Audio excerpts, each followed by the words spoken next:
Bonjour et bienvenue sur Clic Droit. Aujourd'hui, sciences politiques, les conditions de création des nouveaux partis politiques contemporains. On imaginerait difficilement une démocratie sans parti politique. Le parti politique est un élément caractéristique des régimes démocratiques et comme l'avait très justement dit Václav Havel, les partis politiques sont une sorte d'aboutissement de l'activité associative et on ne pourrait guère imaginer le fonctionnement d'une société démocratique sans eux. Un parti a pour caractéristique d'être une organisation durable qui va au-delà des activités et des carrières de ses dirigeants et de ses figures principales. Le parti, pour autant, entretient des rapports étroits tant avec les échelons locaux que nationaux dans l'objectif de participer à la compétition politique, à savoir de prendre, voire d'exercer le pouvoir. Le parti politique n'est donc pas totalement détaché de la société civile, il en procède, c'est une émanation de la société civile parfois, dans le cadre des modèles de partis sociodémocrates allemands ou travaillistes anglais, et le parti politique est toujours en relation avec des organisations, des structures et des instances de la société civile. Aussi, dans un premier temps, nous verrons l'origine de la forme partisane, suite à quoi nous verrons en quoi les structures issues de la société civile apportent et enrichissent donc le travail des structures partisanes politiques classiques. Alors dans un premier temps, quelle est l'origine, l'histoire de cette forme partisane donc, qui est tout à fait caractéristique des régimes démocratiques? Eh bien, à l'origine, le terme parti n'était pas du tout employé dans des régimes démocratiques, mais le mot de parti était synonyme de faction, d'un groupe ponctuel qui était réuni autour d'une cause et bien souvent autour d'un homme dans des sociétés qui n'étaient pas démocratiques.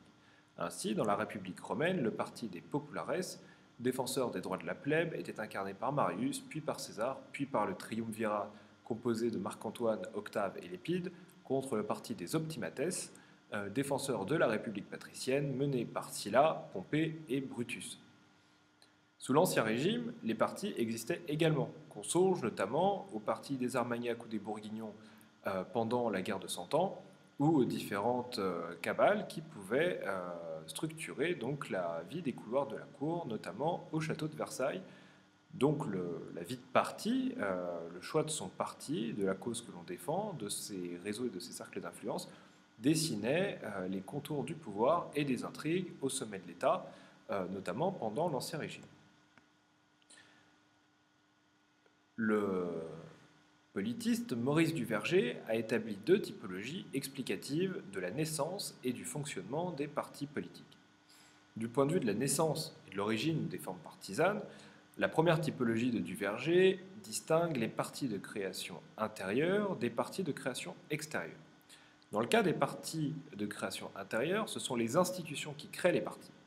En effet, notamment en Angleterre, c'est au sein des parlements que des regroupements entre élus, entre groupes, selon des affinités personnelles, économiques ou idéologiques se nouent, pour ensuite déborder sur la société civile et créer de véritables partis. C'était notamment le cas du Parti libéral ou du Parti conservateur. La création de clubs au Parlement anglais, tels que le Reform Club ou le Carlton Club, ont pu être des structures presque concurrentes de certains groupes parlementaires bien établis en fonction des affinités purement partisanes. On a retrouvé ce phénomène en France, notamment pendant la Révolution française, avec la création de différents clubs, tels que le club des Cordeliers, le club des Feuillants, des Girondins ou des Jacobins. Or, ces clubs n'étaient pas tant présents dans la sphère parlementaire que dans la rue, et c'était finalement des clubs de rassemblement militants ou de débat d'idées plus que des clubs parlementaires au sens strict du terme. Ensuite, à côté des partis de création intérieure, on peut distinguer, donc d'après Maurice Duverger, des partis de création extérieure.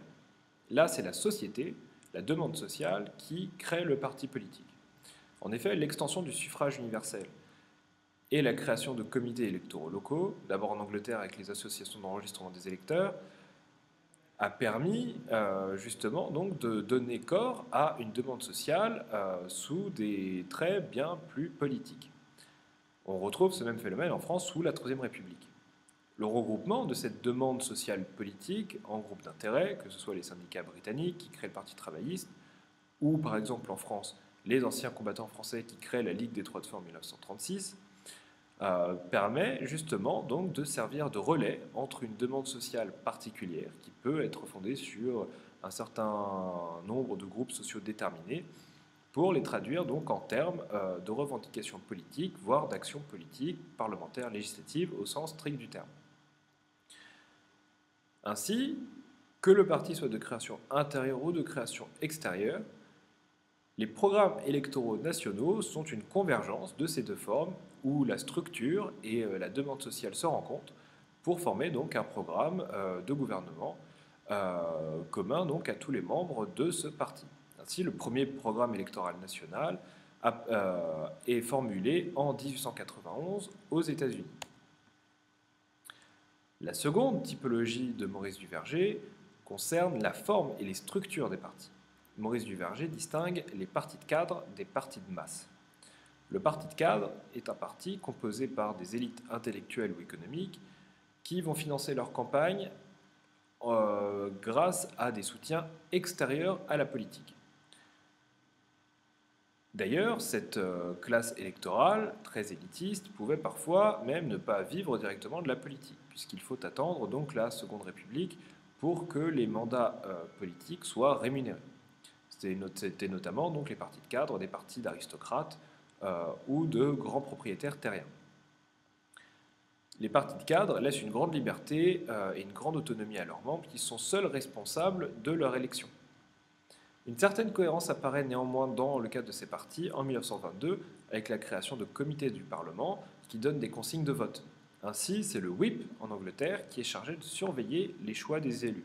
Se constitue ainsi au sein des partis de cadre une machine électorale qui vise à vérifier la cohérence d'ensemble du groupe politique. À côté de ce parti de cadre, existe ce que l'on appelle, donc d'après Maurice Duverger, des partis de masse, qui sont des partis constitués principalement par les classes populaires, dont le financement et les campagnes électorales ne sont pas assurés tant par le patrimoine personnel ou par des financements extérieurs que par les cotisations versées par les adhérents et les élus. En 1914, le Parti social-démocrate allemand compte ainsi près d'1,5 million de membres. Ces partis sont structurés autour d'un projet politique dont les membres dépendent du choix d'investiture de la direction du parti. Ainsi, que ce soit un parti de cadre ou qu'il s'agisse d'un parti de masse, l'effet de machine électorale et la constitution de projets politiques ont tendu à se rencontrer, donc notamment au XXe siècle, pour fondre les deux structures, à savoir bénéficier des avantages et de la mobilisation du parti de masse avec la structure et l'efficacité interne du parti de cadre. Le schéma de Maurice Duverger a été fortement critiqué. On considère presque aujourd'hui que ce schéma ne serait plus tout à fait d'actualité pour rendre compte de l'évolution et de l'apparition de nouvelles formes partisanes. Ainsi, que penser des conglomérats de groupes ou des associations ou fédérations de partis politiques? En effet, il serait difficile de classer le parti Europe Écologie Les Verts dans la catégorie du parti de cadre ou du parti de masse ou dans la catégorie du parti de création interne ou dans le parti de création externe. En effet, de nombreux facteurs culturels et historiques tendent à favoriser le développement et la création de partis politiques nouveaux dans les différents pays composant les démocraties occidentales. En effet, on peut considérer qu'une certaine forme de l'idéologie française depuis la Révolution condamne le parti politique comme étant un fervent de sédition et de division de l'unité nationale. Ainsi, le jacobinisme, le bonapartisme ou le gaullisme sont toujours prononcés contre le régime des partis. Pourtant, à l'inverse, dans le modèle anglo-saxon, on estime que c'est le parti qui organise la vie des nations. Dès lors, que penser des cas de multi-appartenance ? En 1901, en France, le Parti radical socialiste réunissait dans un seul parti deux groupes parlementaires différents. La situation inverse existe, puisque un parti peut être composé donc de différents partis de moindre importance. C'est le cas de l'UMP, donc fondé sur le RPR, qui n'a plus d'existence juridique, l'UDF, qui n'a désormais plus d'existence juridique non plus, et le Parti radical valoisien.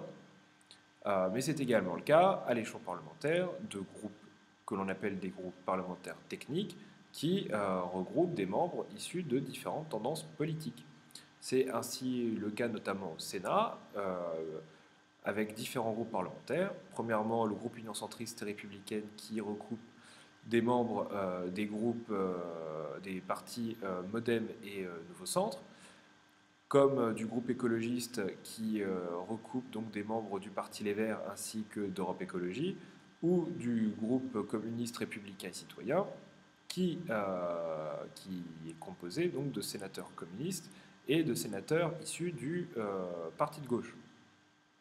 De la même manière, un groupe qui est tout à fait spécifique au Sénat, le groupe du Rassemblement démocratique social européen, lui, est un groupe qui, par définition, est un groupe hétérogène entre différentes sensibilités politiques, qu'elles soient de droite ou de gauche. Dès lors, cette complexité, une fois affirmée, comment comprendre les rapports entretenus entre les partis politiques et le reste de la société civile? On peut considérer que des rapports d'interdépendance réciproque existent entre le parti politique et les différentes instances de la société civile. Ainsi, les partis reposent pour leur communication propre sur la presse nationale quotidienne, de la même manière que certains partis bénéficiaient d'organes de presse propres. Ainsi, l'Humanité a pendant longtemps été l'organe de presse de la section française de l'Internationale ouvrière, puis du Parti communiste français, avant de prendre une autonomie relative vis-à-vis de ces partis, mais pas vis-à-vis donc d'une certaine approche des questions sociales. De la même manière, les clubs, associations et think tanks enrichissent la réflexion des partis politiques, de la même manière que les partis politiques peuvent tendre à créer, soutenir ou financer différents think tanks. On peut ainsi penser aux liens presque organiques qui existent entre le think tank Terra Nova et le Parti socialiste, ou des liens qui existent entre l'Institut Montaigne et l'Union pour un mouvement populaire. De la même manière, les organisations mutualistes et syndicales ont joué un rôle tout à fait éminent dans la naissance, la création, la formation et la structuration des partis d'essence socialiste ou communiste, notamment dans le cas de l'Allemagne et dans le cas du modèle travailliste français. On peut également penser donc aux liens historiques qui ont lié la CGT et le Parti communiste français, notamment au début du XXe siècle. Enfin, certains auteurs insistent sur le poids que pourraient représenter certaines organisations secrètes, voire la franc-maçonnerie, dans la structuration et les intrigues au sein des partis politiques, mais ce n'est pas là un point qui est particulièrement abordé par la science politique. Merci beaucoup.